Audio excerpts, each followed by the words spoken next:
Salut à tous, bienvenue sur Vonguru.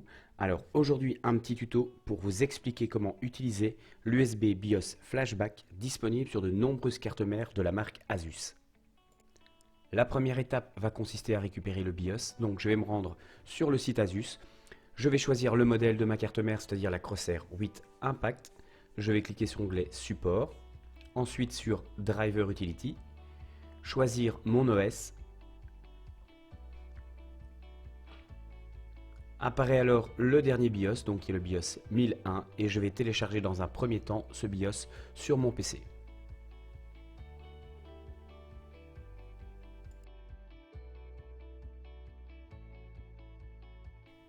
Maintenant que le BIOS est téléchargé, je vais récupérer le BIOS.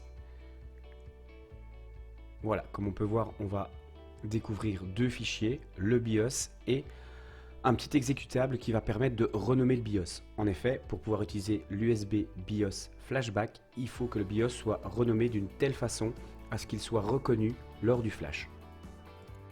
Je vais donc décompresser les deux fichiers dans un répertoire que j'ai préalablement créé. Je vais donc cliquer sur l'exécutable qui va me permettre de renommer le BIOS. Ici, dans notre cas, il va être renommé en C8i pour Crosshair 8 Impact.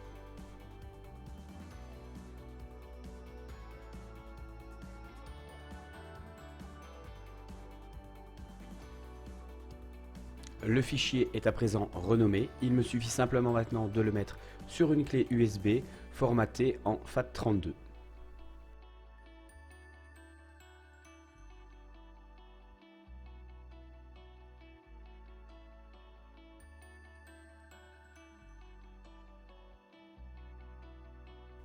Pour rappel, vous n'avez ni besoin d'un processeur ni d'un kit RAM pour utiliser l'USB BIOS Flashback, il suffit simplement que votre carte mère soit connectée à votre alimentation.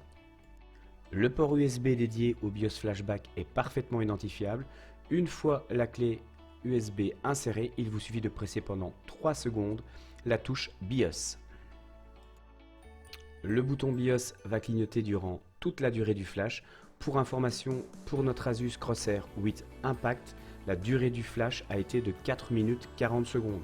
Donc n'ayez crainte, si ça prend du temps, c'est normal, surtout en fonction de la taille du BIOS que vous flashez.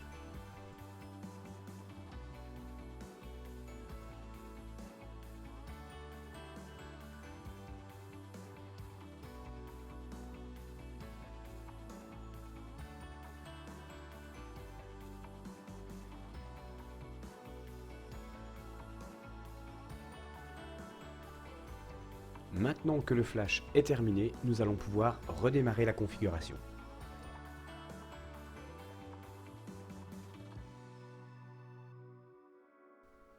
Après le flash et lors de la première remise sous tension de votre configuration, il est tout à fait normal que la carte démarre, se coupe et redémarre, tout simplement pour finaliser l'installation de votre BIOS.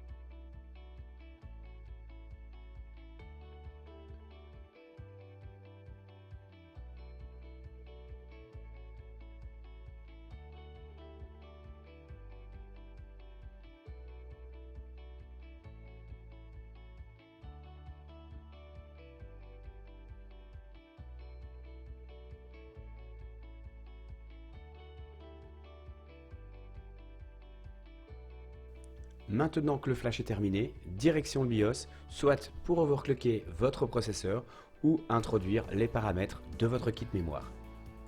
J'espère que ce petit tuto vous a plu. Si c'est le cas, n'hésitez pas à nous laisser un petit pouce vers le haut et à vous abonner à notre chaîne. A très bientôt.